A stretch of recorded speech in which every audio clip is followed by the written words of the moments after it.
கழுதைக்கு தெரியுமா கற்பூர வாசனை? இந்த பழமொழிய நம்ம நிறைய நேரங்கள்ல யாராவது ஒருத்தர் ஏதாவது தப்பு பண்ணிட்டாலோ இல்ல புரிஞ்சுக்காம நடந்தாலோ இத சொல்லுவோம்.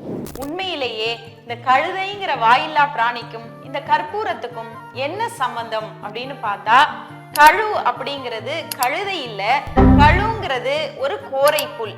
இந்த கோரை புல்லை பயன்படுத்தி நம்முடைய முன்னோர்கள் அப்போ பாய் செய்வாங்களாம். அந்த பாயை செய்கிற போது அந்த கழுங்கிற கோரை புல்லுக்கு இயற்கையாகவே கற்பூர மனம் வீசுகிற தன்மை இருக்கு. அந்த பாய் பின்னுகிற போது அந்த கற்பூர மனம் அங்க எல்லா இடங்கள்லயும் வீசுமா. அதை வைத்து தான் முன்னோர்கள் கழு தைக்க தெரியுமாம் கற்பூர வாசனை அப்படின்னு சொன்னாங்க. இந்த கழு தைக்க தெரியுமாம் கற்பூர வாசனைங்கிறது தான் பின்னாளில் மருவி கழுதைக்கு தெரியுமா கற்பூர வாசனை அப்படின்னு மாறிடுச்சு.